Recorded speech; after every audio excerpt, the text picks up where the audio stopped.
alguien más lo hace o porque nos gusta ese ministerio o servicio, sino más allá. ¿Para qué?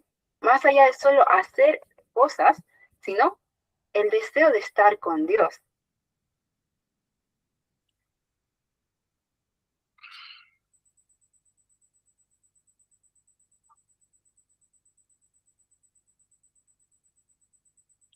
Muy buenas noches, estimados amigos, estimados colegas. Bienvenido a esta noche, día viernes. Gracias por estar presente y participar en este ciclo de seminarios que se van a dar en el mes de agosto.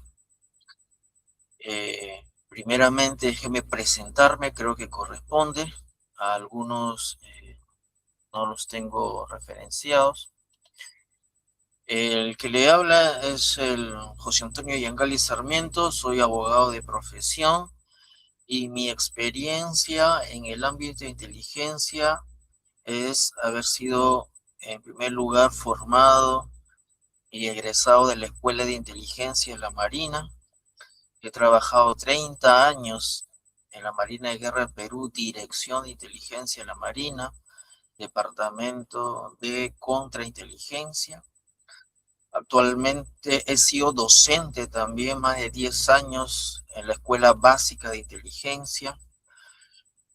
Actualmente soy también docente en la Escuela de Inteligencia del Ejército. En ese sentido, es mi experiencia en este campo de inteligencia.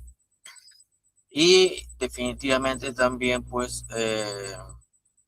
estos conocimientos he querido trasladarlo eh, a toda la comunidad, a la comunidad que nos sigue, de tal forma que hace un par de años eh, creamos la empresa Forsic, de la cual soy fundador y director, y en la cual venimos formando, venimos capacitando a aquellas personas que tengan interés en tener conocimiento en el área de inteligencia, contrainteligencia, áreas de seguridad, y en fin, en todos los temas que involucra la inteligencia propiamente. El día, venimos ya con esta dinámica de realizar seminarios de ingreso libre desde el mes de junio. Desde el mes de junio venimos haciendo seminarios de ingreso libre, junio, julio. Empezamos con seminarios de inteligencia, de contrainteligencia, y ahora en esta oportunidad, en el mes de agosto, vamos a tener 5 sesiones. El día de hoy vamos a trabajar técnicas de entrevista aplicada a la investigación corporativa.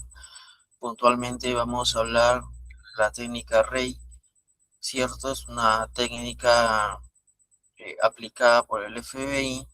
Bueno, en cuanto a su estructura, eso es el día de hoy, ¿cierto? También tenemos el programa para el día lunes 17, estaremos hablando de operaciones psicológicas en el ámbito corporativo y diseñar un plan integral de acción psicológica organizacional. Es un tema bastante importante porque recuerden que en la, las operaciones psicológicas también es una disciplina que va en apoyo a las operaciones propias de inteligencia, ¿no? Grandes operaciones militares, ¿no? Han tenido como consecuencia, como parte del éxito, operaciones psicológicas.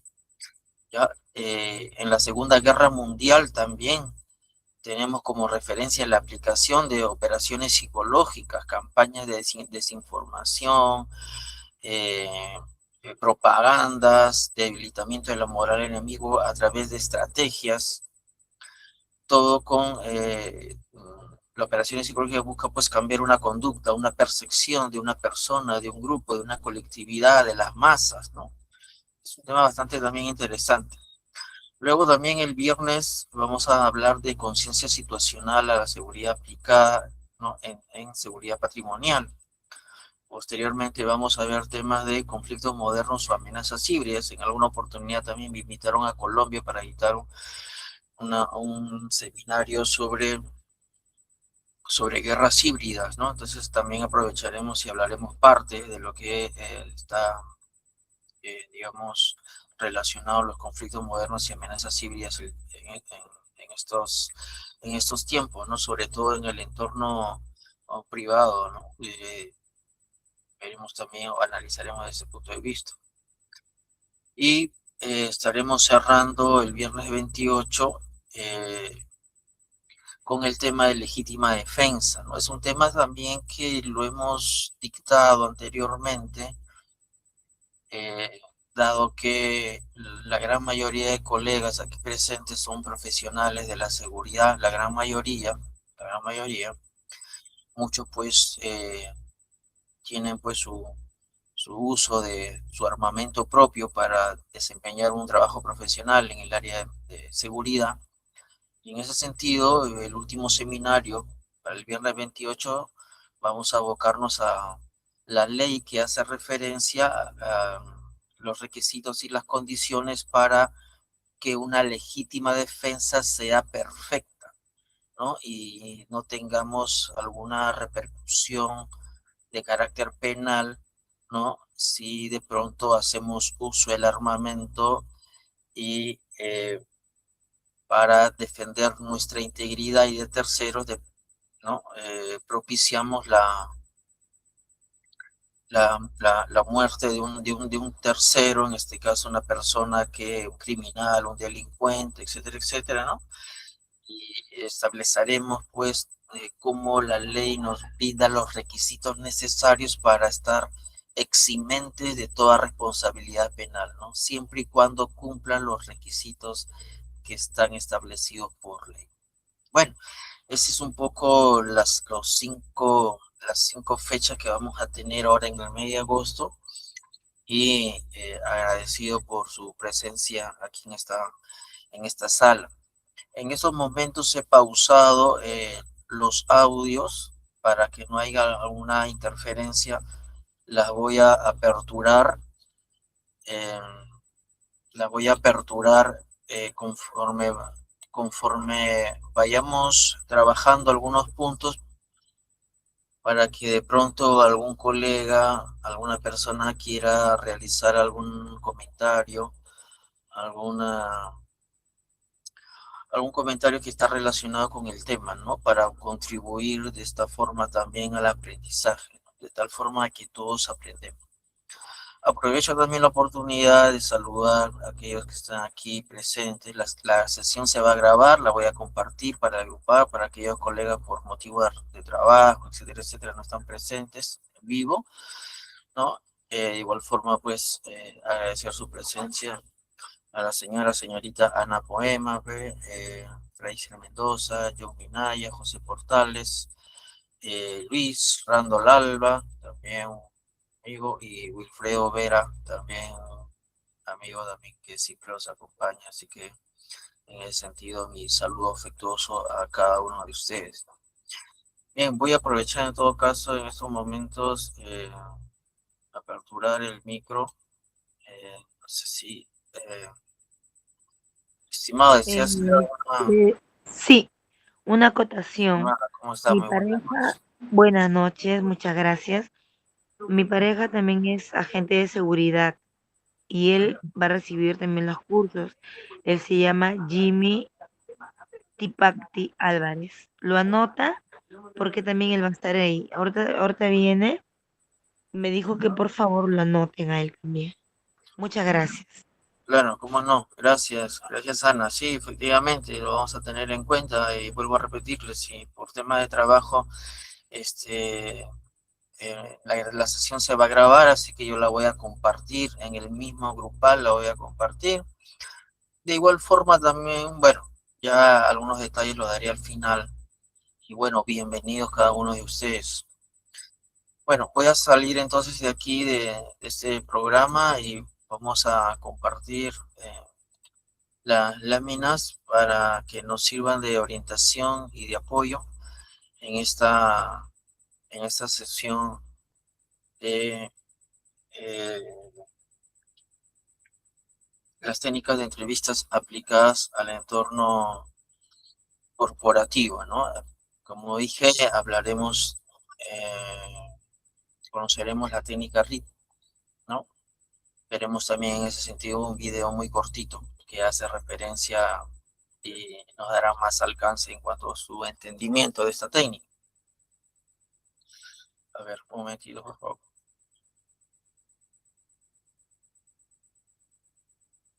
Ok. Listo. Ok. Estimados colegas, a modo de apertura o a modo de introducción, podemos mencionar que una investigación corporativa muchas veces la información más importante no está en un documento, no está en una cámara de seguridad o de pronto en algún sistema informático, ¿no? Está en la memoria de las personas, ¿no? Lo más importante en una investigación corporativa muchas veces está en la memoria de las personas. El problema es obtener esa información, ¿no? Entonces, el profesional de seguridad hoy en día, ¿no?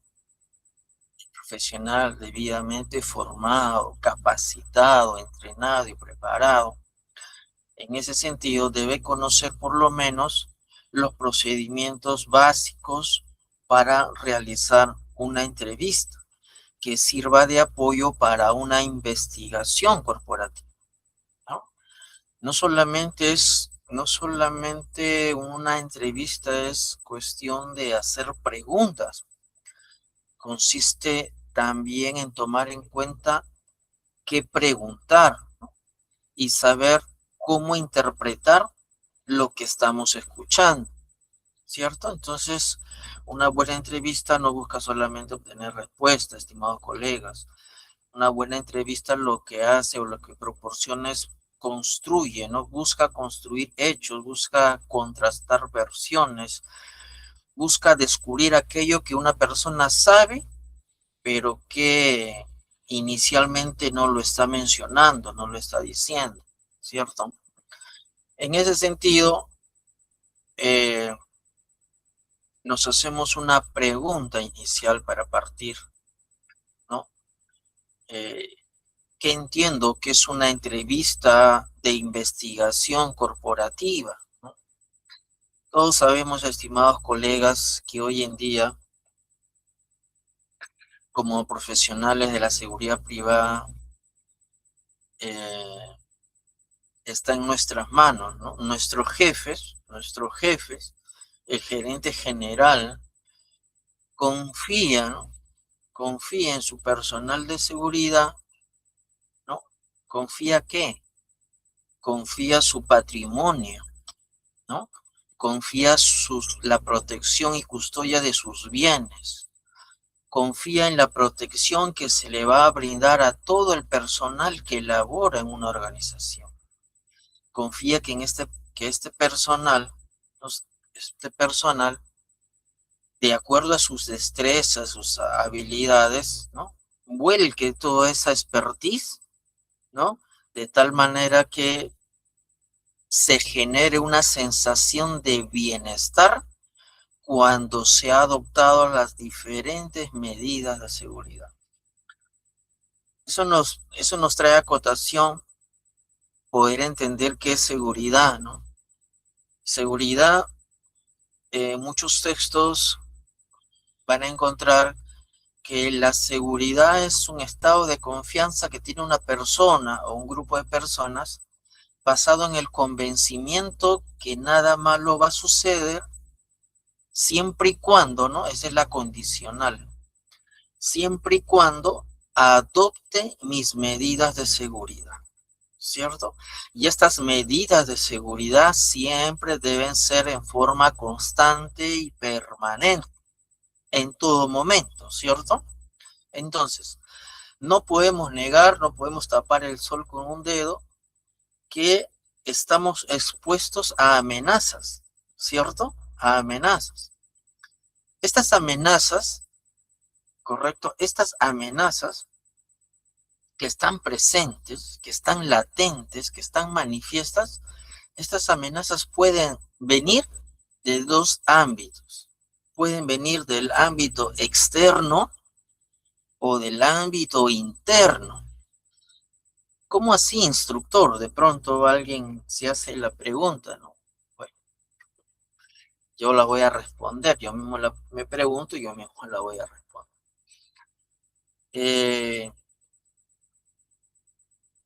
¿Cómo así, no? ¿Cómo así es que estamos expuestos desde un punto de vista de las amenazas en el ámbito externo y las amenazas en el ámbito interno? En el ámbito externo, las amenazas están presentes y se materializan y se traducen. Por ejemplo, hoy en día en la delincuencia común, ¿cierto? Se materializan en las organizaciones criminales. Todos vemos por las noticias todos los días como hay muchos casos de extorsión, de asesinato, cobro de cupos, ¿no? Ningún negocio se salva. Sabemos cómo está golpeado el tema de transporte, ¿no? Todos los días creo matan a un chofer, un cobrador, una bodega, ¿no? También es, o sea, negocios pequeños incluso son extorsionados. Y si no acceden a ello, pues se le pone un artefacto explosivo, ¿no? Entonces hay un estado de temor, un estado de zozobra, de miedo ante estos grupos criminales. Entonces tenemos la delincuencia común, las organizaciones criminales, pero también sumado a ello, como amenazas externas, también están personas o grupos que tienen algún interés en hacernos daño, ¿no? Como organización, como empresa. Estas personas o grupo de personas pueden ser también que vengan o provengan de empresas que es nuestra competencia de nuestro sector, de nuestro rubro, y que tienen una actuación desleal, ¿no? Que buscan la forma y la manera de perjudicarnos, ¿no? De dañar nuestro patrimonio, de paralizar nuestra producción. Y no solamente eso, ahora se considera un activo más de una empresa, una organización. ¿Cuál es? La imagen y la reputación de la empresa o de la organización o de la corporación.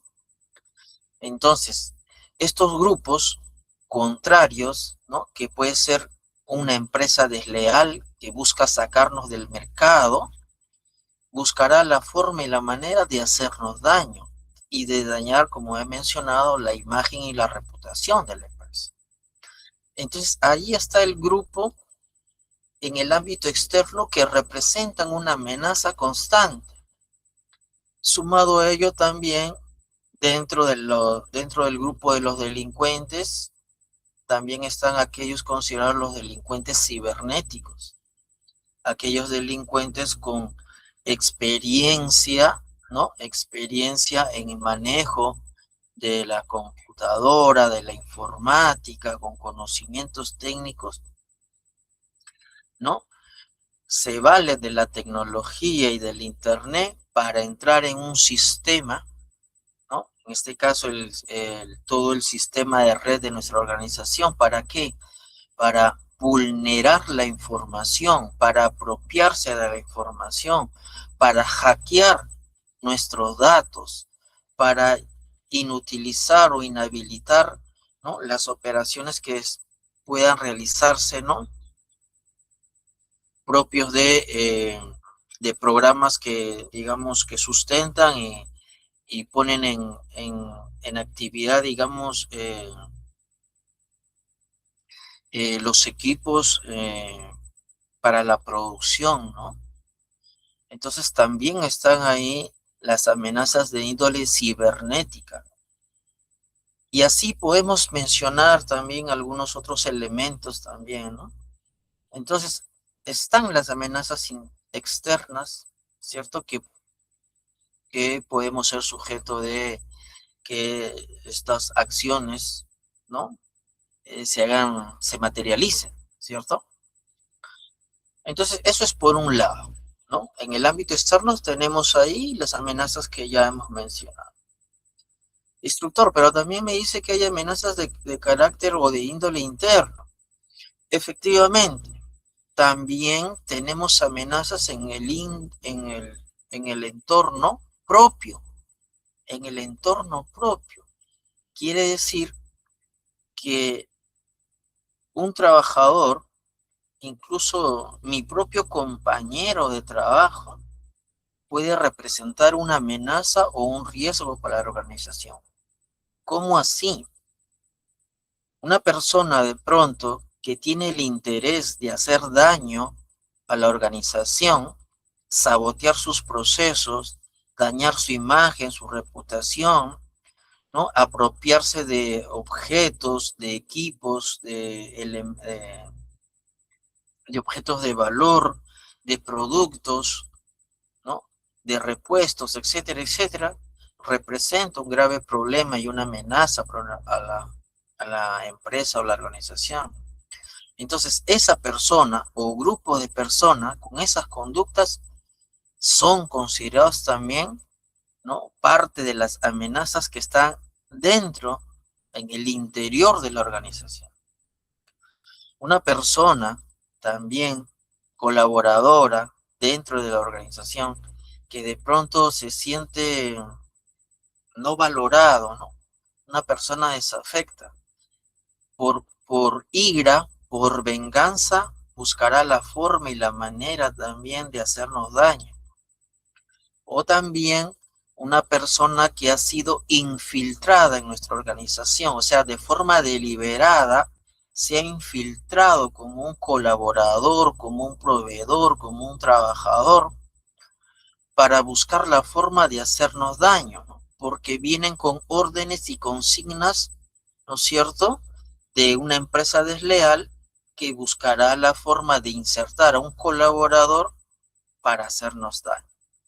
Entonces, en esos dos ámbitos están las amenazas y debemos estar atentos, ¿no?, a través de las diferentes medidas de adopción para mitigar, para contrarrestar, para anular, para reducir estas conductas que tienen como por fin hacernos daño. Pero ¿qué pasa cuando una amenaza, un riesgo, un delito, un hecho contrario a los intereses se produce, ¿no? Empieza una investigación, ¿no? Una investigación, y es ahí ya que estamos entrando, ¿no?, al tema. Empieza una investigación. ¿Y a cargo de quién va a estar esta investigación?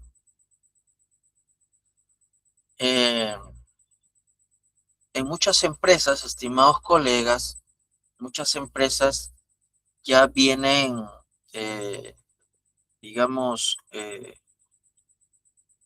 dentro de su organigrama de la empresa, ya vienen considerando oficinas de inteligencia, ¿no?, oficinas de seguridad, pero considerando a personal de seguridad con experiencia o con formación en áreas de inteligencia.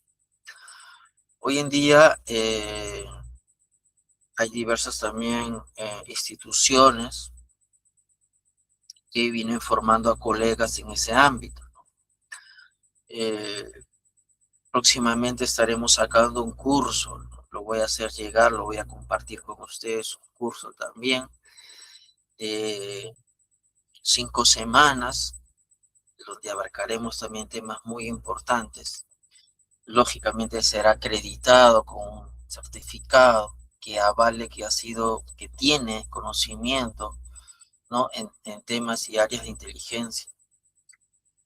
En ese sentido, muchas organizaciones ya vienen conformando sus equipos de hombres de inteligencia, que van a ser los llamados entre entre diversas responsabilidades que vaya a tener, también están los llamados a ver estos casos, ¿no? Cuando se produce algún tipo de ilícito que se pueda presentar en una empresa, como por ejemplo fraudes, como por ejemplo robos internos, apropiación indebida, actos de corrupción o conflictos de interés, incumplimiento, por ejemplo, de procedimientos, manipulación de documentos, fuga de información, filtración de información de carácter confidencial, incidentes de seguridad, etcétera, etcétera. Entonces, este personal por lo menos debe tener nociones, debe tener base para poder afrontar una entrevista de investigación corporativa. ¿Y qué es una entrevista de investigación corporativa? Es una investigación, una entrevista es un procedimiento, es una interacción estructurada, porque tiene una estructura, ¿cierto? Una estructura profesional que va a estar orientada para obtener información útil, va a estar orientada para obtener información relevante, verificable y que permita esclarecer los hechos que puedan afectar o hayan afectado a una organización. Entonces, ahí estará la expertise del profesional de seguridad de cómo abordar de manera estructurada, ¿no es cierto?, un proceso de entrevista. Cuando se dan, ¿no?, estos casos que ya hemos mencionado, fraude, robo, apropiación, fuga de información, etcétera, etcétera, etcétera, ¿no? Entonces, ahí ya partimos con este concepto de qué puedo entender yo por una entrevista de investigación corporativa, ¿no? Entonces ya debe quedar esto que es una interacción de carácter estructurado, profesional, que busca obtener información relevante y útil para esclarecer hechos que afectan a una organización cuando se produce un acto contrario, ilícito, ¿no?, o contravienen normas y disposiciones de la organización, ¿no?, en ese sentido. El objetivo, ¿no?, el objetivo, aquellos que me siguen en la lámina, está ahí, lo estoy compartiendo. El objetivo de una entrevista, el objetivo real, como dice la lámina, es que en este proceso de entrevista estructurada permita convertir una conversación en una información útil y relevante. Una entrevista de investigación nos dice que no es una charla informal. ¿Es informal? Sí, claro que sí, pero no solamente es una charla informal. Su valor o su verdadero valor reside en transformar el relato de la persona que está siendo entrevistada, ¿no es cierto?, transformarla en evidencia verificable, en información útil.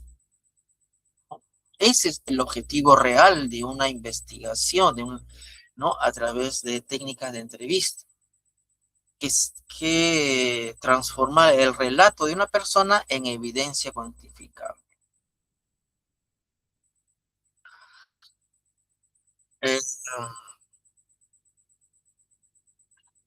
Fíjense, colegas, que encontrarán en muchas publicaciones, incluso, bueno, voy a hacer mención que un inicio de una investigación corporativa no inicia propiamente dicho en el momento que usted digamos, va a entrevistar, ¿no?, a conversar con una persona, ¿no?,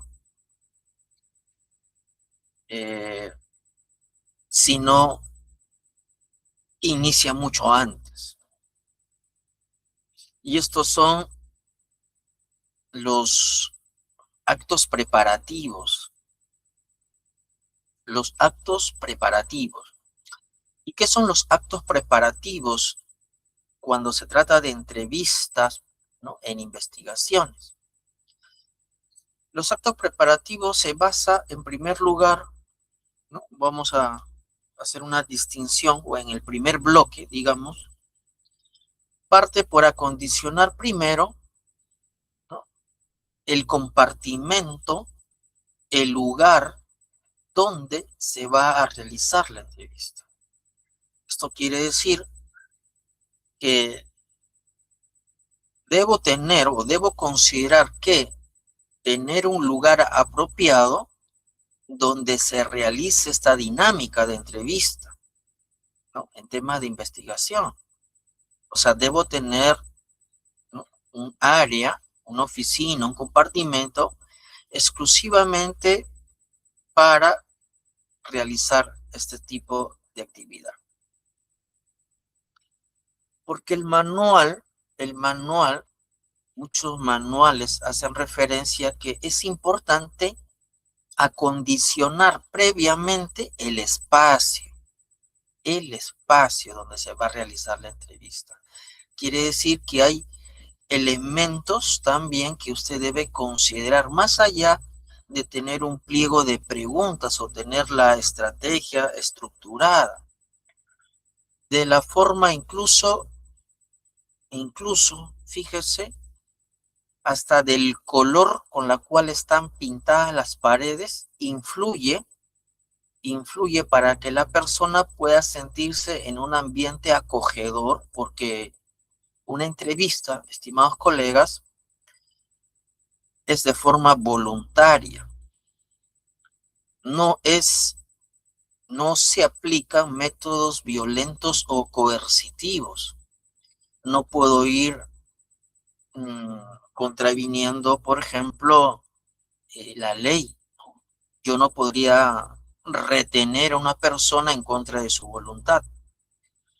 Sino estas entrevistas o estas investigaciones tienen que ser de carácter no obligatorio, ¿no? Que de pronto la persona puede desistir, ¿no?, a realizar esta dinámica. Bueno, vamos a verlo esto a continuación.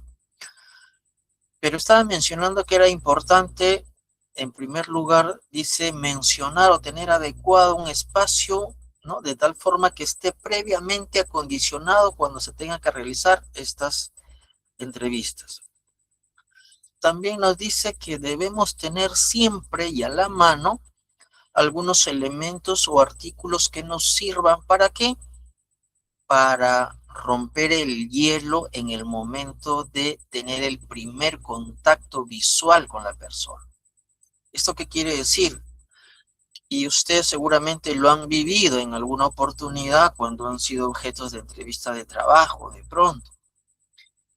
La persona, quien está encargada de la entrevista, el entrevistador, de pronto, muy amablemente, nos ofrece, por ejemplo, un café, nos ofrece un vaso de agua, un jugo, nos ofrece un caramelo, ¿no? Estos elementos que acabo de mencionar no son elementos aislados de un proceso de entrevista a modo de preparación, sino todo lo contrario. Estos también van integrados en todo este proceso estructurado, porque nos dice el manual que estos elementos van a permitir romper el hielo de la persona. ¿Por qué? Porque la doctrina y la norma me dice que el entrevistador, el profesional, que es el que tiene la expertise, ¿no?, nos dice que debe, ¿no?, su primer objetivo es generar una empatía una empatía. Quiere decir que al primer contacto inicial, cuando ingrese, ¿no?, a realizar la entrevista o la persona ingresa, debo generar, dice, una empatía, ¿no? Empatía. Debo hacer, como se dice, debo hacer clic con la persona, ¿no? Entre comillas. ¿Y por qué es importante esto? Porque la otra persona debe sentirse, en primer lugar, en confianza. No debemos, o sea, no se debe fomentar que la persona tenga por ahí algún sentimiento de pronto de que algo malo le va a suceder, le va a pasar o va a haber alguna represalia, sino generarle en él una tranquilidad, una empatía, y en ese sentido entra a tallar, ¿no?, estos elementos. Entonces, antes de iniciar la conversación, muy amablemente le ofrezco una taza de café, un vaso de agua, ¿no? Pero entonces eso tiene su razón de ser. Romper el hielo y establecer una confianza, una afinidad. Técnicamente, en muchos manuales se hace mención, dice que se debe establecer el rapport, ¿no?, como un término que se utiliza. Establecer el rapport. ¿Y qué es eso? Lo que acaba de mencionar. Es generar confianza, generar empatía, que la persona se sienta tranquila. Entonces entran estos elementos, ¿cierto? Que no están ahí de casualidad y muchas veces seguramente lo hemos vivido, ¿no? Nos han ofrecido de la misma forma. Tiene su razón de ser, ¿cierto? Muy bien. Entonces, bien, hemos considerado entonces estos elementos, pero está haciendo mención que incluso antes de yo tener ese primer contacto inicial, la doctrina me dice que debo tener estos actos preparatorios, ¿no? O debe haber un debido planeamiento. Y esto pasa por, en primer lugar, conocer el perfil de la persona a quien yo voy a entrevistar. Quiere decir que todavía ni siquiera lo he visto, todavía no tengo el primer contacto visual con la persona, pero desde ya debo saber con quién voy a tratar. ¿Quién es el perfil de esta persona a la cual yo voy a entrevistar? Y la única manera de tener esa información, esos antecedentes, es recopilar información previa. Antes de, tengo que recopilar información de esa persona. ¿Dónde la puedo encontrar esa información? La puedo encontrar en su expediente personal. Cada uno de nosotros en nuestro centro de trabajo tenemos una ficha, un expediente donde hemos llenado nuestros datos y hemos consignado mucha información. O sea, debo de tener eso a la mano y debo haberlo revisado. Debo buscar información en fuente abierta, o sea, en internet. Ahora, para algunos colegas que de pronto recién se conectan con nosotros, y los que algunos son exalumnos míos en otras instituciones, saben que en cuanto a fuentes abiertas, pues no es cualquier fuente abierta en la cual yo deba confiar esa información como válida, sino aquellas fuentes, ¿no?, o promotoras de información que generalmente son las que administran agencias gubernamentales o instituciones del Estado, ¿no? Entonces, hay formas y maneras de ingresar, ¿no? O sea, el acceso es libre, por eso es fuentes abiertas. Uno ingresa, por ejemplo, a SUNAR, digita el número de la placa y sale la información. Uno ingresa a consulta RUC y sale el DNI, sale por ahí datos interesantes que nos puedan servir como información previa. Y así hay muchas entidades que tienen información abierta y disponible para hacer un contraste de información.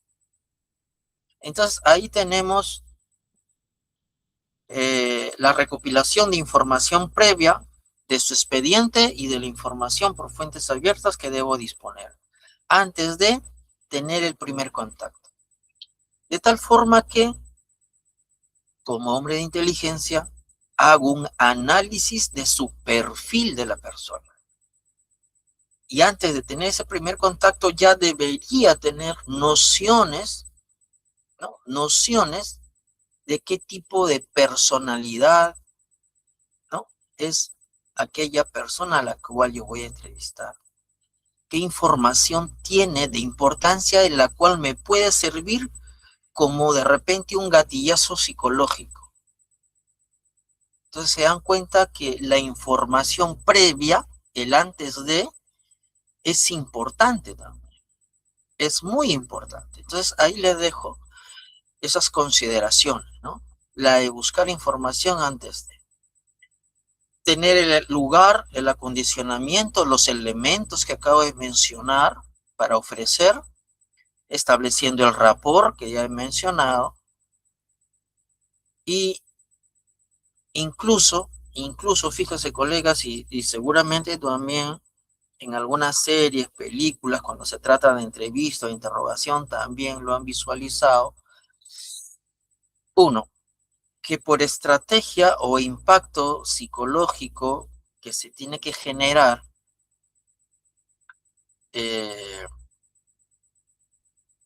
se considera incluso la espera como un elemento también que debo yo considerar.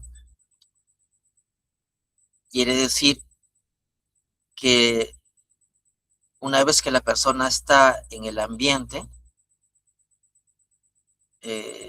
la doctrina y muchos manuales hacen referencia, dice que se le debe hacer esperar a la persona. Un tiempo prudencial, dice. No dice cuánto tiempo, dice hacer esperar a la persona un tiempo prudencial. Y que en estas oficinas o lugares, dice, debería haber de pronto, no lo sé si es una ventana en la cual la otra persona no pueda visualizar, ¿no es cierto?, que desde el otro lado del ambiente está siendo observado. Y la doctrina dice que es importante también que detrás de la pared, a través de estas lunas, o de pronto cámaras, se debe observar previamente el comportamiento de la persona antes de ingresar, ¿no? Antes que el entrevistador ingrese. ¿Y para qué es importante observar cómo se está comportando esa persona en esos minutos de espera? Porque el entrevistador se entiende que es la persona con experiencia y habilidad, ¿cierto? Conocedor, por ejemplo, del lenguaje interpretacional del cuerpo, o dicho mejor manera, ¿no? Debe tener conocimiento de la lectura del lenguaje no verbal. ¿Qué quiere decir? Que yo pueda estar visualizando en monitor o detrás de, digamos, el ventanal oscuro, cómo está comportándose la persona. Desde cómo está sentándose, o si está parada, caminando de un lugar a otro, o si está de pronto con mucho calor, o está sudando, o está nervioso, se está mordiendo las uñas, de tal forma de que, de forma ya, como se dice, anticipada, ¿no es cierto?, pueda yo presumir que esta persona, uno, está en un estado nervioso, que puede ser causa, por ejemplo, que considere que que hay evidencias, hay pruebas que de pronto la persona ya lo están relacionando con un hecho y su nerviosismo lo está ganando. Entonces puedo presumir eso, ¿no? Y entonces viene el ingreso del entrevistador. Y el manual, la doctrina incluso dice, colegas, como estrategia también, todo es visual, todo es estrategia. Incluso la doctrina misma dice, cuando el entrevistador ingrese, dice, debe ingresar con documentación abundante, dice. O sea, tener a la mano folders, ¿no? Folders. Y que lo extienda de forma deliberada en la mesa. ¿Para qué sirve esto? ¿Cuál es la finalidad de hacer esto? De pronto en los folders no tiene ninguna información relevante. Solamente es una estrategia. ¿Para qué? Para generar ese impacto en la persona que va a ser entrevistada y que asuma que el entrevistador tiene mucha información respecto del hecho, del acontecimiento, del delito que de pronto la persona podría estar involucrada. Entonces la doctrina dice, ingrese con abundante documento y extiéndalo en la mesa para que la persona crea que tenemos pruebas suficientes. ¿Correcto? Entonces, ahí están unos tics que voy mencionando, ¿no? Y hasta ahí todavía ni siquiera hemos hecho la primera pregunta, pero fíjese cuánto hemos considerado, ¿no? Para que la entrevista sea un éxito, ¿no? Y transformar el relato que nos va a dar esa persona en evidencia, en datos importantes. Bien, el entrevistador ya ingresó, está con sus documentos, la extendió, está generando el rapport, ¿no? Le pregunta, de pronto le dice, disculpa por la demora, he tenido un inconveniente. Oye, ¿qué tal el clima? ¿No? Mucho calor, ¿no? Oye, está haciendo frío, ¿no? Oye, el tráfico está tremendo, ¿no? Preguntas, digamos, estériles que buscan solamente romper el hielo, ¿no? Romper el hielo, establecer una conexión, etcétera, etcétera. Importante siempre en todo el proceso que pueda devenir más adelante, siempre que el entrevistador siempre tenga el control de toda la narrativa, ¿correcto? De toda la narrativa. Bien. Pero este señor no debe entrar simplemente con estos documentos que de pronto no tengan evidencia o pruebas, pero sí de forma obligatoria debe llevar consigo su ayuda a memoria. Y la ayuda a memoria no es otra cosa más que los pliegos de pregunta que va a realizar y que le servirán, vuelvo a repetir, como una ayuda a memoria, ¿no? Este pliego de preguntas, lógicamente, va a estar relacionado con el hecho por la cual la persona va a ser entrevistada. Y debe ponerse en todos los escenarios, lógicamente, ¿no? Cuando usas su pliego de preguntas.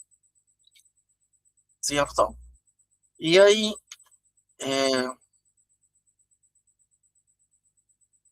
bueno, acá está, en esta lámina, por ejemplo, está lo que he mencionado de la preparación técnica, de la preparación logística incluso. La preparación logística es, estimados colegas, lo relacionado a que la memoria también es frágil, nuestra, ¿no? Porque nosotros vamos a recopilar toda la información que nos va a brindar el entrevistado y vamos a tener que hacer nuestro informe para ser elevado. Y entonces, de pronto, mi memoria no es tan prodigiosa para retener toda la información que se me ha brindado, ¿no? Y me servirá para hacer mi informe. Cuando me dice que debo tener también una preparación técnica y logística, hace referencia que debo de tener provisto, por ejemplo, ¿no? Algún dispositivo de grabación, ¿no? Que deba estar, digamos, oculto, ¿no? O de pronto puede haber una cámara, ¿no? En general, un dispositivo de grabación, una grabadora, para estar perennizando toda la dinámica que se va a realizar, ¿cierto?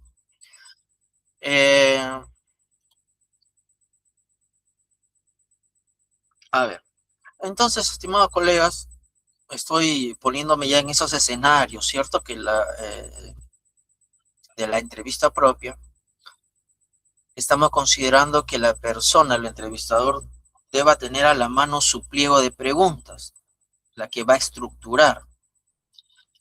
Y eso me lleva a acotar lo siguiente, de mencionar para establecer mi pliego de preguntas. En esta parte tengo que mencionar la clasificación de las preguntas.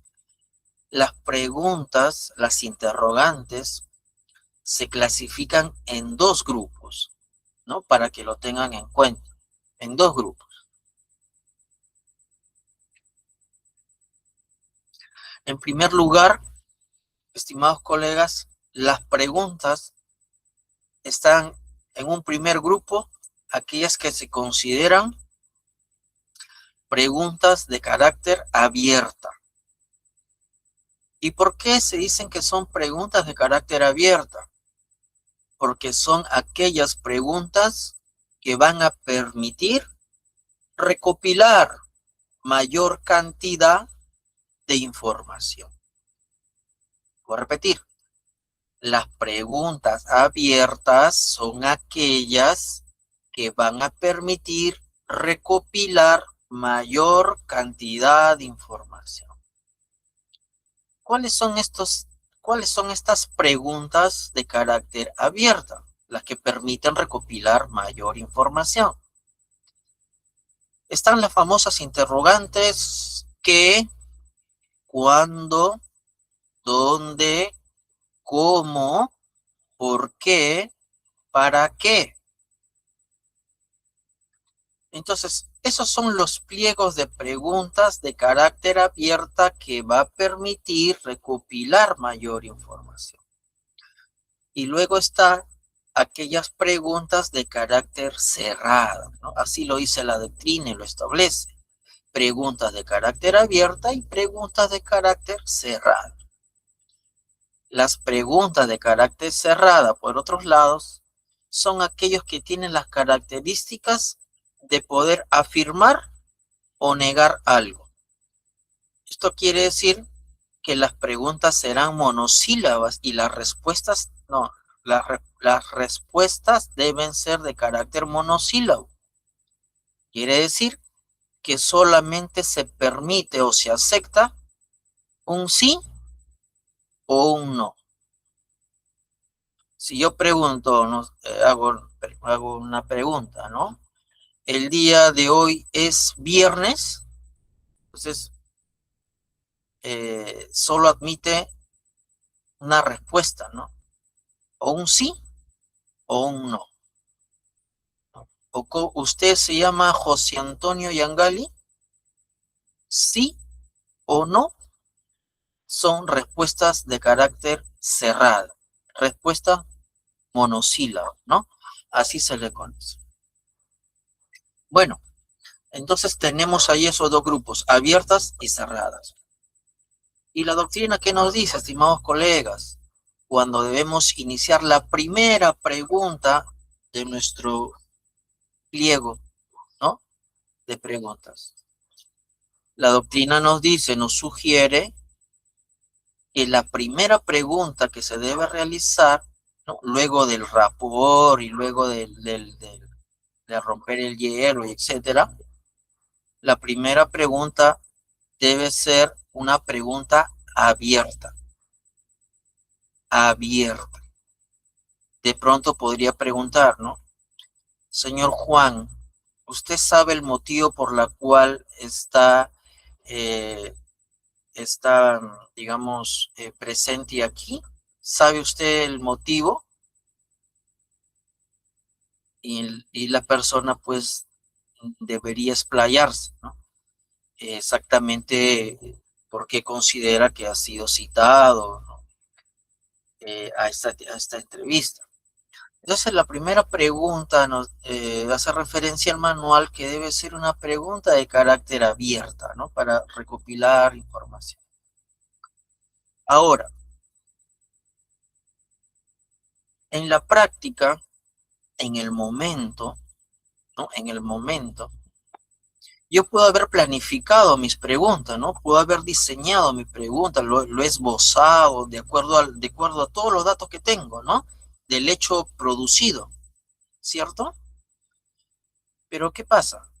Cuando se realiza la entrevista y se vaya desarrollando la entrevista, puede ser que la persona me viene brindando información que de pronto yo no la tenía considerada. Si la persona está siendo entrevistada de pronto por hurto, ¿no es cierto?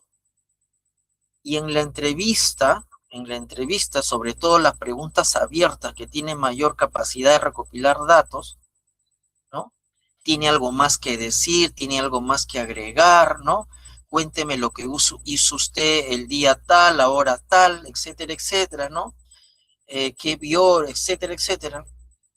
Puede ser que en el desarrollo, en el camino, le brinde información nueva, que de pronto usted no la tenía pauteada, porque usted tenía la información que la entrevista era por un tema de hurto. Y de pronto la persona sale mencionando también, además, fuga de información. En ese momento, definitivamente también tengo que reestructurar. Y la doctrina nos dice, los muchos manuales lo dicen, que cuando hay una información nueva de carácter relevante, por ningún motivo, dice, se debe cortar a la persona respecto de la información que está brindando. Yo no le podría decir, mira, ¿sabes qué? Eso no lo tenía acá en mi apunte, ¿no? Hacemos una pausa o esa parte lo vemos mañana, tengo que establecer mis nuevas preguntas en relación a lo nuevo que me estás diciendo. Eso no puede existir, ¿cierto? La norma dice que no debería cortarlo, sino lo debo de dejar que la persona se explaye respecto de información nueva y relevante. Y en esos momentos tengo que reestructurar mis preguntas. Entonces estaría abordando, ¿no? Sobre hurto y estaré abordando también sobre fuga de información. Entonces, aquí es la experiencia del entrevistador. La experiencia del entrevistador, ¿no? Porque se entiende que es una persona que ya ha afrontado, digamos, entrevistas ya de forma anterior y sabe cómo manejarla, ¿no? Y cómo llevar un proceso de entrevista y sobre todo cuando pues se presentan datos que de pronto no habían sido considerados de pronto. Entonces, en ese sentido, es importante tomar en cuenta que no se le debe cortar a la persona cuando está brindando información nueva y relevante. ¿Está bien, colegas? Entonces, en ese sentido, sigamos avanzando. Bueno, esto ya lo vimos, conocer el perfil de entrevistado y, bueno, acá va a ser la técnica RIF. No, la técnica RIF. Esto lo vamos a ver en estos momentos. Muy bien. Entonces, hasta ahí, estimados colegas, voy a activar el micro. No sé si de pronto algún colega hasta este punto quiera hacer mención o tenga alguna información también que complemente lo que venimos relatando. pueda hacer uso de su audio, de su micro, ¿ya?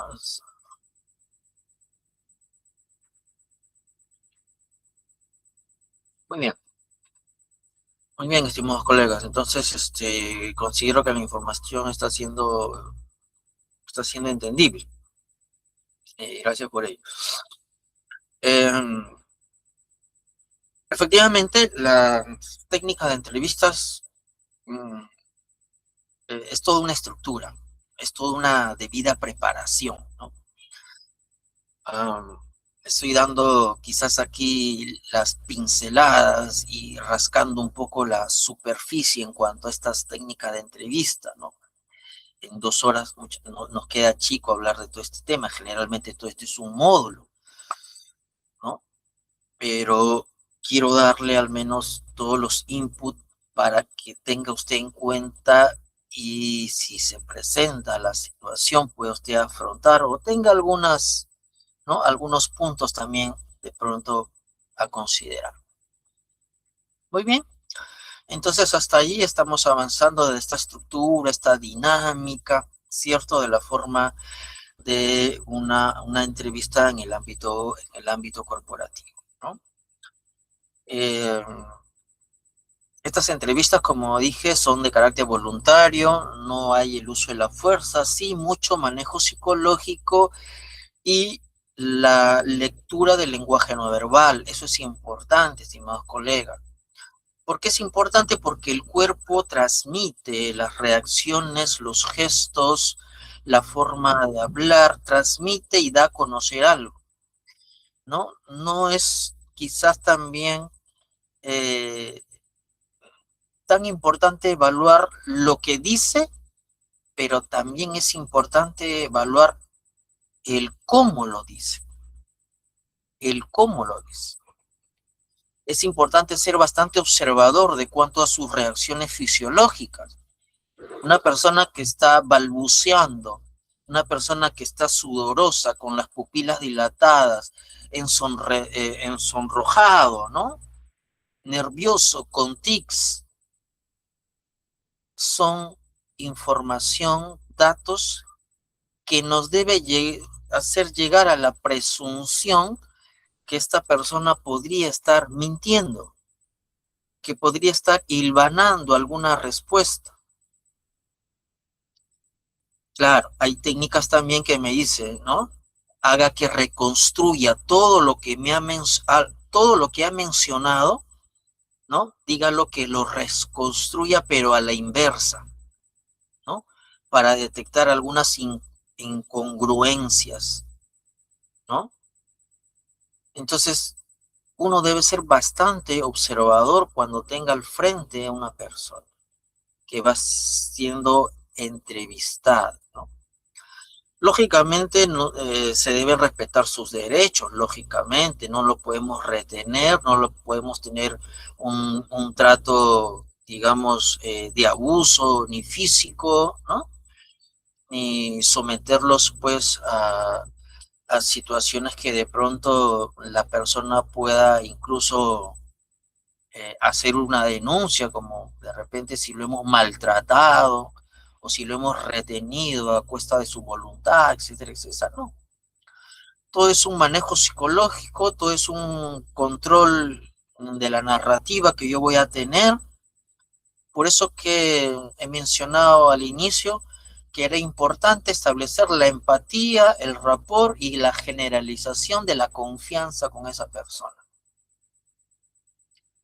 Claro, existen diferentes técnicas, por ejemplo, en técnica de interrogatorio existen las técnicas del policía bueno, del policía malo, etcétera, etcétera, etcétera, ¿no? Pero bueno, esto del policía bueno y policía malo en los ámbitos policiales, ¿no? Pero en el entorno corporativo es una entrevista generalmente de carácter pues voluntario, donde se respeten sus derechos, pero la habilidad nuestra es que a través de toda la información que me va a brindar, recoja yo información útil, datos relevantes y de pronto evidencias que van a contribuir a corroborar un hecho, a identificar al autor o a los autores y un hecho contrario o delictivo, ¿ya? Ese es el fin, la idea de un proceso de entrevista. Ahora, dentro de este tema también hemos considerado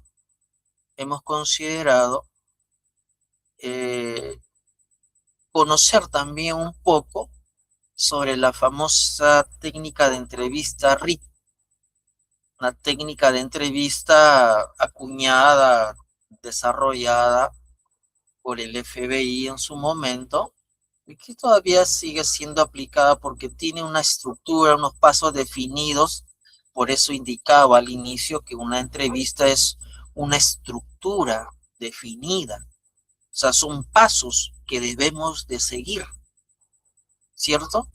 Entonces, en ese sentido, aquí voy a detener esta presentación para compartir un video muy cortito sobre cómo aplicar técnica RIT en procesos de entrevista, ¿no? Y que nos sirvan un poco para reforzar o entender lo que hasta aquí venimos conversando.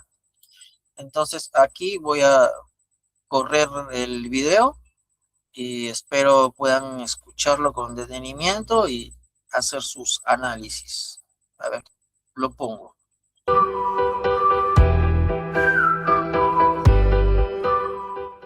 La técnica RIT o entrevista de análisis de conducta se describe como una sesión de preguntas y respuestas no acusatorias, que incluye tanto preguntas de investigación estándar como preguntas estructuradas de provocación de conducta, para obtener síntomas de conducta de verdad o de engaño de la persona entrevistada. Bienvenidos a su canal Aprendamos Psicología. En esta ocasión veremos de forma rápida y sencilla el procedimiento con preguntas ejemplo de la técnica RIT. Recuerda que si el contenido te es de utilidad, puedes apoyar al canal realizando una aportación en el botón de supergracias. ¿Listos? Aquí vamos. Descripción de la técnica RIT. La técnica RIT es a menudo considerada solo como un proceso de interrogatorio. Es mucho más que eso. La técnica RIT es un procedimiento de investigación estructurado que involucra 3 etapas principales. Análisis de hechos, la entrevista de investigación y solo cuando procede el interrogatorio. Primero veamos el análisis de hechos. El análisis factual consiste en examinar los hechos y las pruebas en un esfuerzo por identificar el posible universo de sospechosos, las características del infractor y su posible motivación. En este análisis, el investigador debe identificar qué hechos y pruebas se podrán utilizar para corroborar cualquier confesión que se logre en el caso. Dentro de este análisis, el investigador debe desarrollar una descripción de la escena del crimen, la forma en que el delito parece haberse cometido y los detalles conocidos de su comisión. Una vez que el investigador ha analizado los hechos y pruebas del caso, debe preparar una estrategia de entrevista, incluyendo una lista de temas que deben ser discutidos y preguntas que se le deben hacer a cada sospechoso, testigo y víctima. Segundo, la entrevista de investigación. Al comienzo de la entrevista, el investigador debe estar seguro de cumplir con todos los requisitos legales y o reglamentos internos para poder realizar una entrevista a un sujeto. Es imperativo que a lo largo de la entrevista el investigador mantenga un comportamiento y tono objetivo, neutral, de búsqueda de información y hechos. La entrevista de investigación, a la que en la técnica RIT llamamos la entrevista de análisis del comportamiento, debe consistir en 3 tipos de preguntas. Preguntas sobre el historial del sujeto, preguntas concretas sobre el incidente que se está investigando y preguntas provocadoras de comportamiento. Las preguntas sobre el historial generalmente son sobre información biográfica, por ejemplo, a qué se dedica, descripción de sus actividades laborales o de estudio, y pueden incluir una conversación casual sobre eventos recientes, un tema de noticias, un evento deportivo o una situación meteorológica.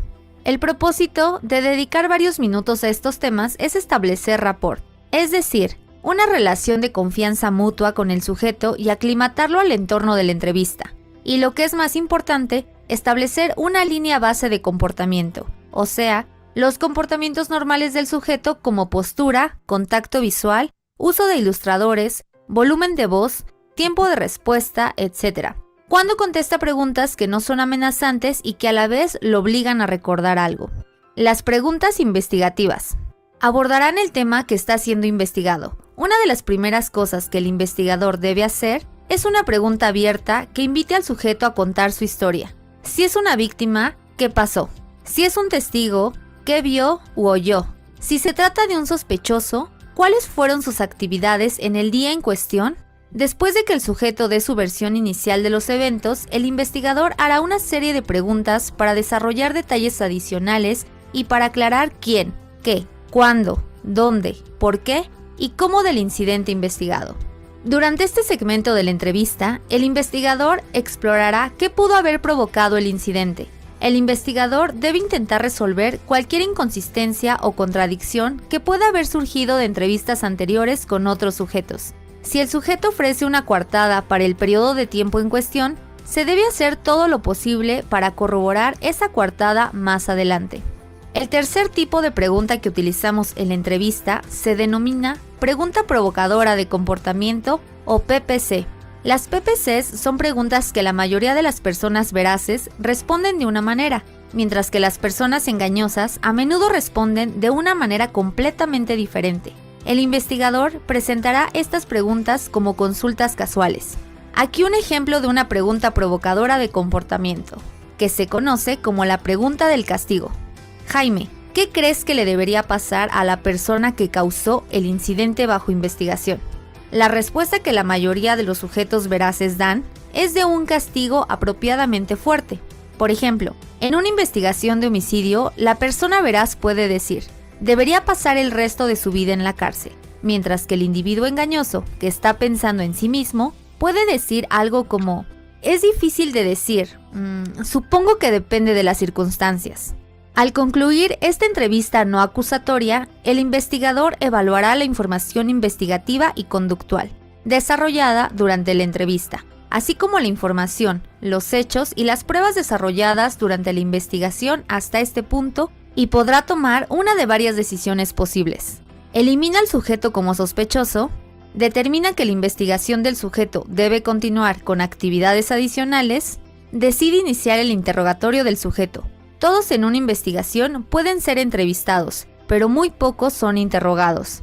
Tercero, los 9 pasos READ del interrogatorio. Estos pasos son 1. Confrontación inicial. 2. Desarrollo del tema. 3. Manejando las negaciones. 4. Superando las objeciones. 5. Obtener la atención del sujeto. 6. Manejando el estado anímico pasivo del sujeto. 7. Presentar una pregunta alternativa. 8. Obtener detalles de la admisión. 9. Convertir la confesión verbal en un documento escrito o grabado. El propósito del interrogatorio es conocer la verdad. Hay varios resultados posibles en un interrogatorio exitoso. El sujeto puede ser identificado como inocente. El sujeto no cometió la infracción bajo investigación, pero mintió sobre algún aspecto de la investigación, motivo de coartada, acceso, relación con la víctima, etc. El sujeto no cometió la infracción bajo investigación, pero sabe o sospecha quién lo hizo. El sujeto puede ser identificado como culpable. La esencia en el proceso de interrogatorio READ es utilizar la empatía, el razonamiento y la lógica para provocar la verdad. Esto se denomina desarrollo del tema. Es importante durante el desarrollo del tema que el investigador evite indicar que la minimización de la culpa moral o psicológica aliviará al sospechoso de responsabilidad criminal. Es crítico que durante el interrogatorio que el investigador no ofrezca ninguna promesa directa o implícita de indulgencia o aligeramiento de pena, ni tampoco lo contrario. Nunca se debe de amenazar al sujeto de ninguna manera o sugerir que enfrentará consecuencias más severas si no confiesa. A menudo la admisión inicial se desarrolla al preguntar al sujeto una pregunta alternativa, como ¿fue idea tuya o tus amigos te convencieron de hacerlo? Otro ejemplo sería ¿lo planeaste todo el tiempo o fue un impulso del momento? Una vez que el sujeto decide decir la verdad y reconocer su implicación en el incidente, el objetivo es desarrollar los detalles del crimen, para usar esta información y corroborarla. La técnica READ de entrevista e interrogatorio es la líder mundial para la detección de la mentira y la obtención de la verdad, de una manera ética y sin el uso de amenazas. Si te parece útil la información, apóyanos con...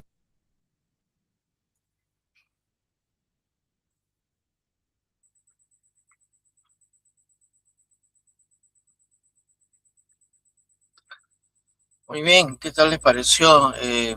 He colgado el link de este video también en la mensajería del chat. De pronto algún colega quiere volver a visualizarlo, bueno, ahí lo tienen. Y haciendo un resumen de esta técnica RIT, ¿no? Que es también interesante poder conocerla, estimados colegas. Haciendo un resumen sobre esta técnica, nos habla que esta técnica consta de tres etapas, ¿no? De tres etapas.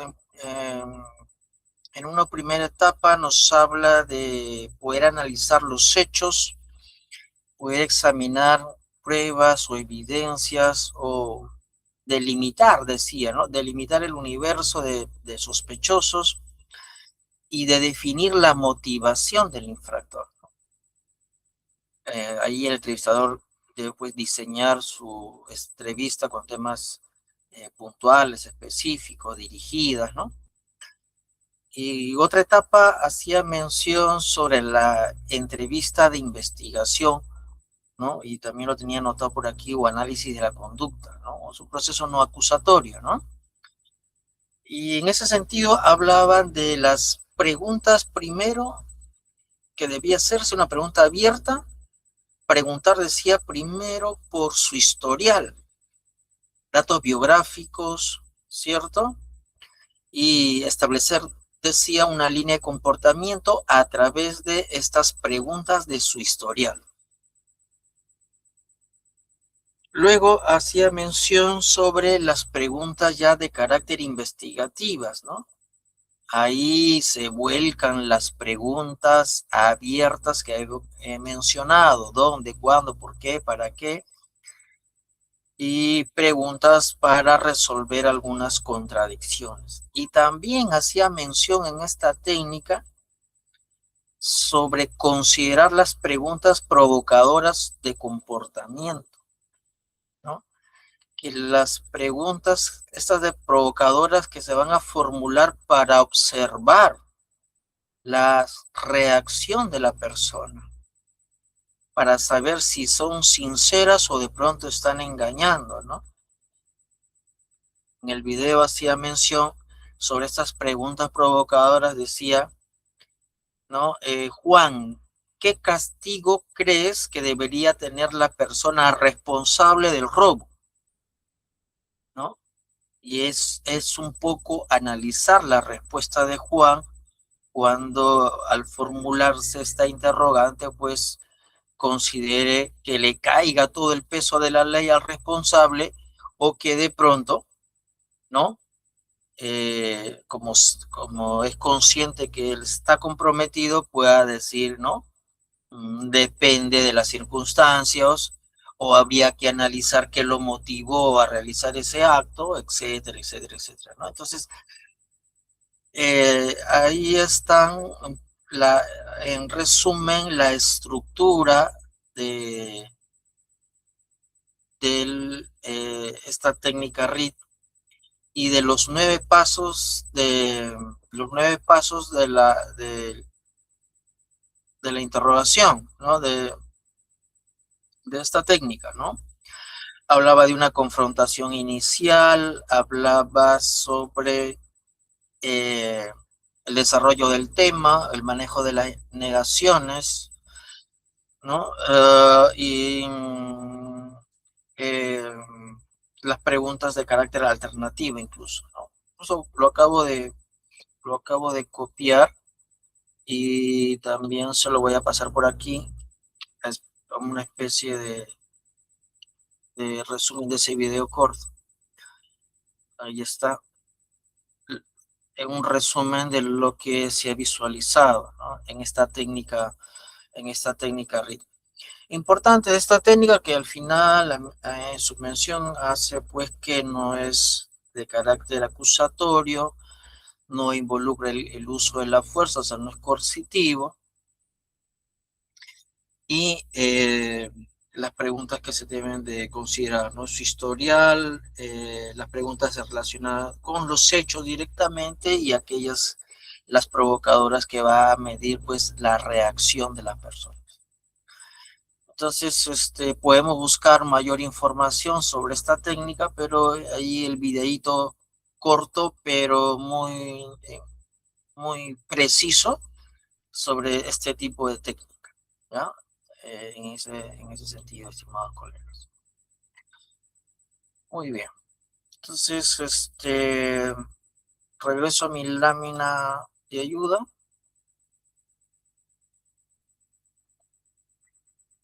A ver, por aquí lo voy a compartir.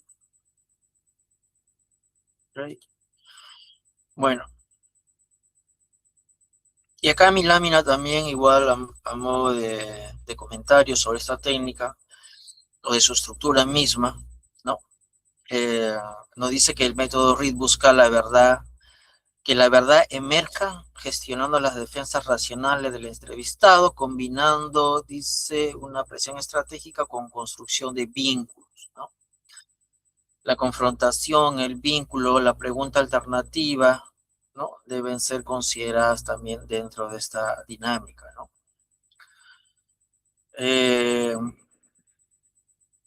Importante también lo que dijimos al inicial, las preguntas abiertas y preguntas cerradas nos dicen que son dos herramientas, ¿no es cierto?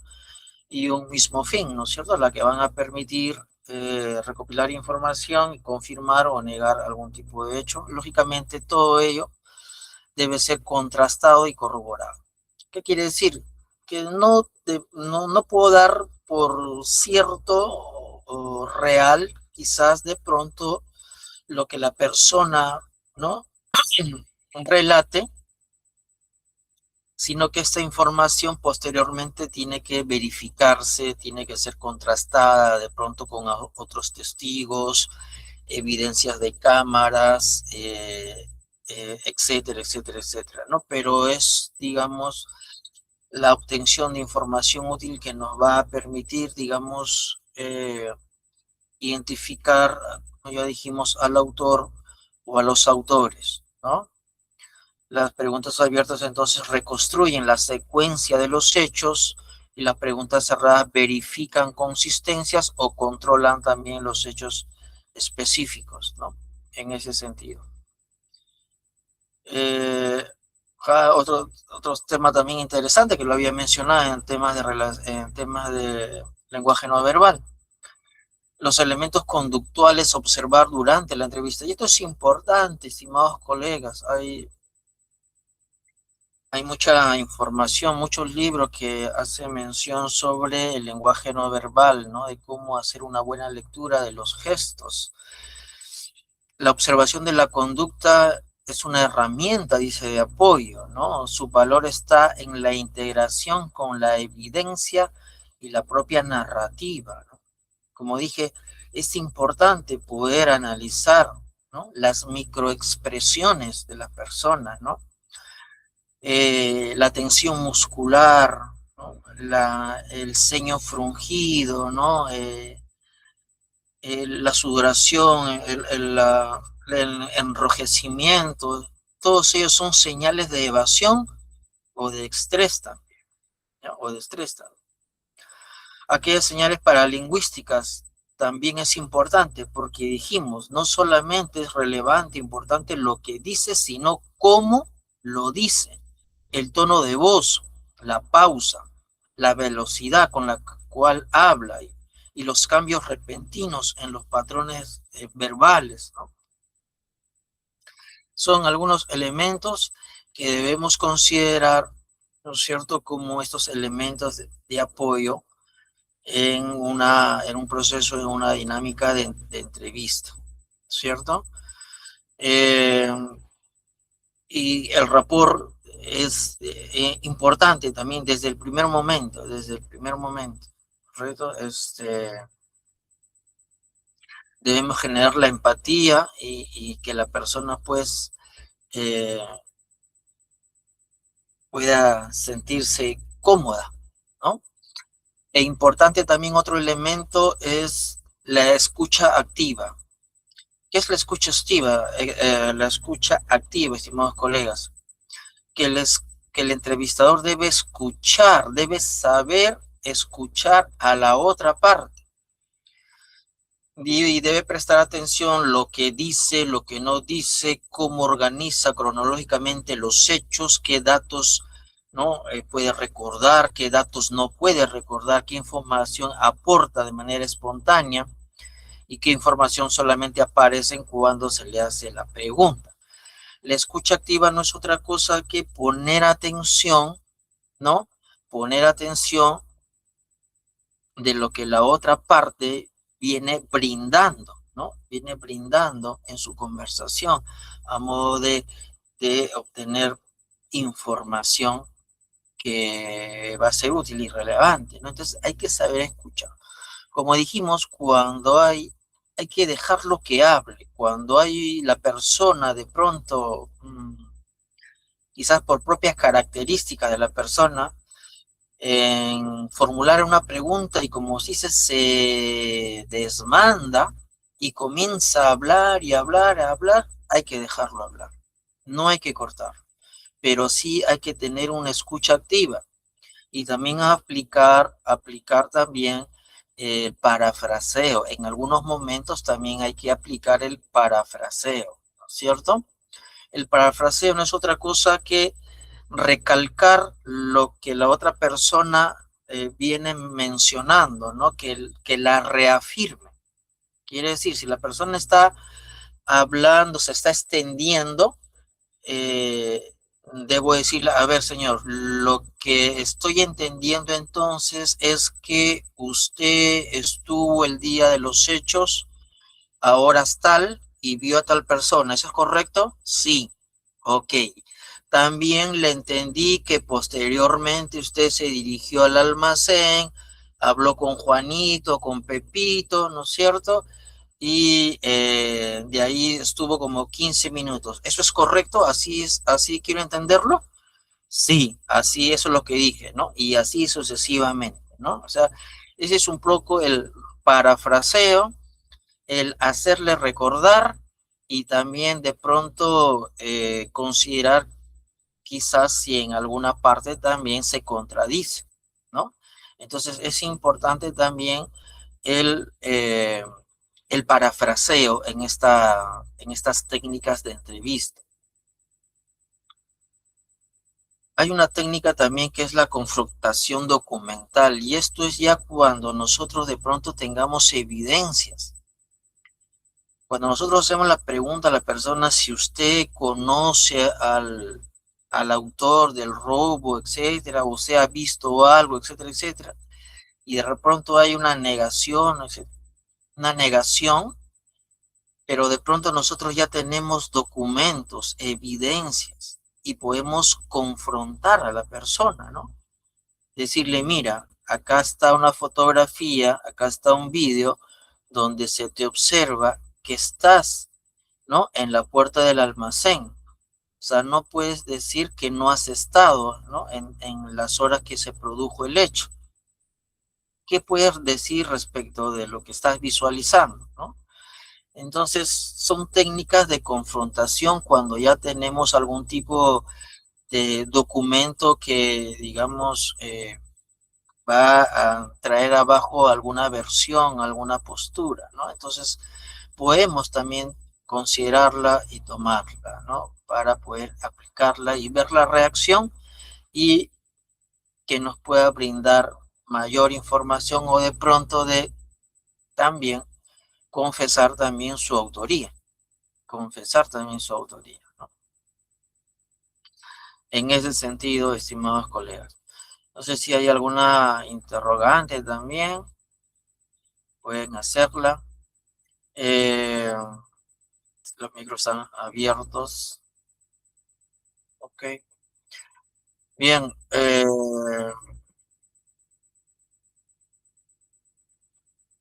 Hay en algunos manuales hablan mención, por ejemplo, de la regla de las 5 preguntas, ¿no? Que también sería interesante, ¿no? Eh, mencionarlas. Las reglas de las 5 preguntas, una, por ejemplo, ¿qué ocurrió? 2, ¿cuándo ocurrió? ¿No? 3, ¿dónde ocurrió? 4, ¿quién estuvo involucrado? 5, ¿cómo sabe usted lo que está afirmando? básicamente cuando nosotros tengamos en cuenta las preguntas abiertas, qué, cuándo, dónde, quién, por qué, para qué, básicamente establecemos ya nuestras preguntas, ¿no? Pero a modo de lo que nos trae también un poco la doctrina, nos habla pues de 5 preguntas que deben estar al inicio de todo proceso de entrevista, ¿no? Entonces, estimados colegas, el proceso o la dinámica misma a través de sus técnicas de entrevista son unas técnicas de inteligencia, ¿no?, aplicados al ámbito corporativo, ¿no es cierto?, que permitirá recoger información útil, pertinente, irrelevante, importante de un hecho que se ha producido, que nos va a permitir descubrir de pronto al autor o a los autores de algún hecho contrario a los propios intereses de la organización o a algún tema ilícito, ¿no? Entonces, en ese sentido, es importante, por ejemplo, eh,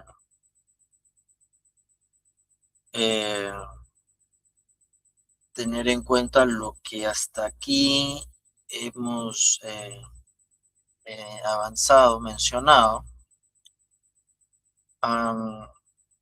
Hay algunos datos más que por aquí de pronto, a ver, vamos a visualizar. Bueno, de sostener procesos de la técnica, bueno, esto ya lo vimos, ¿no? Bueno, en esta parte, por ejemplo, es un poco ya algunas consideraciones, pero para el propio entrevistador. Aquí se puede hacer mención que la persona, el entrevistador como ser humano, puede también presentar, por ejemplo, algún tipo de sesgos, ¿no? En inteligencias, por ejemplo, se habla de los famosos, en inteligencia, los sesgos cognitivos en inteligencia, que generalmente, digamos, interrumpe, digamos, para que una información, digamos, no caiga, pues, en un tipo de sesgos propios de la persona, ¿no? Que pueda ser un poco por su idiosincrasia, su forma de pensar, sus costumbres, sus arraigos.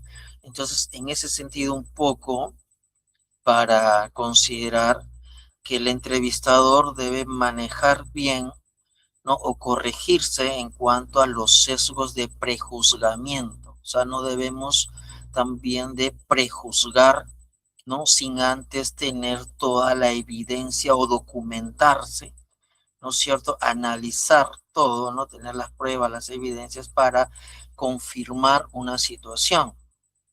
Desde el punto de vista de la ética, también se ha mencionado, por ejemplo, que el entrevistador no puede, pues, tomar una actitud de pronto violenta, coercitiva, amenazante o vulnerando los derechos de la persona a la cual está siendo entrevistada, ¿cierto?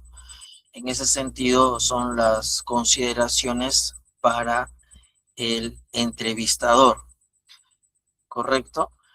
Bien, estimados colegas, definitivamente en estos temas de investigación corporativa, una entrevista mal estructurada, ¿no?, sin seguir un procedimiento, ¿no?, puede contaminar definitivamente la investigación, ¿no?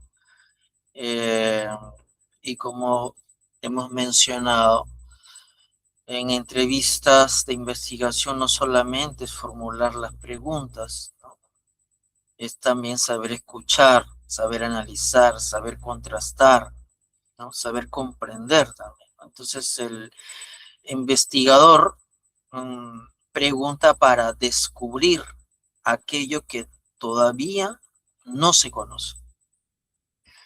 Como ya mencionamos, estos hechos, acontecimientos que de pronto podrían venir en algunos ilícitos forman parte, pues, de las amenazas existentes que ya hemos mencionado, ¿no? Voy a compartir también con ustedes, bueno, lo tengo por acá, creo que este link pueden descargar las láminas de pronto, si alguien desea también, creo que por ahí se ha pasado, y que les pueda servir también para volver a revisarlo, ¿no? No sé si hay alguna interrogante, alguna pregunta, estimados colegas. Bueno, estamos ya casi al fin de la hora sobre este seminario de técnica de entrevista aplicada a la investigación corporativa, la técnica RIT. Agradecer pues la presencia de cada uno de ustedes en esta noche, compartir conocimiento, de compartir temas relacionados a actividades de inteligencia, de contrainteligencia, de seguridad. Dentro del programa tenemos también varios temas que también ya se ha hecho mención y espero también que puedan pues estar presentes. La invitación es abierta, está libre. Aquellos colegas que de pronto tengan el interés de certificar este seminario, bueno, con mucho gusto lo voy a también atender de manera personal en mi WhatsApp al 979-061-797, ¿no? Me pueden escribir y yo lo voy a atender. En general, todos los seminarios son de ingreso libre, ¿no? Solamente aquellos colegas que desean evidenciar una formación pueden solicitar el certificado correspondiente, en este caso, en técnicas de entrevista aplicada a las investigaciones corporativas, y de esta manera fortalecer también su currículum, ¿no? Sus credenciales, su presentación. Y es más, en muchas empresas exigen que por lo menos tengamos 2, 3 capacitaciones al año en temas de seguridad, en temas de inteligencia, ¿no? Entonces es un poco la labor que realizamos desde aquí. Este es nuestro compromiso de formar, capacitar a personal, a profesionales de seguridad para que cada vez, ¿no?, hagan un trabajo de manera efectiva y eficiente en su labor diaria. Sabemos que es un trabajo que denota también mucha responsabilidad, mucho estrés, pero la única manera de poder hacer un trabajo profesional es seguir capacitándonos, seguir formándonos, ¿no? Y bueno, ahí está el compromiso nuestro, que es parte de nuestra misión de FORSIC Perú. Y bueno, estaremos entonces, cualquier consulta lo voy a atender por interno, y ya también haré llegar el video de la clase, haré llegarlo también al grupal, así como el formato modelo también de los certificados para cualquier colega que así lo desee. Quiero agradecer entonces también a todos los colegas, que lo voy a hacer aquí por aquí muy rápido. Agradecerle a señorita Poema, P. Fraize, Gabriel Huarca, Jan Guerrero, Luis Melesio Flores, Randall, Salén Aguilar y nuestro amigo también Wilfredo Vera, alumno, o muchos también son exalumnos de CONCYT, donde actualmente soy director de inteligencia del programa del diplomado de inteligencia y contrainteligencia. Muchas gracias, estimados colegas. Hasta aquí entonces sería esta ponencia, esta presentación, y los estaremos viendo, Dios mediante, el día 15 para el seminario de operaciones psicológicas. Muchísimas gracias. Un abrazo a la distancia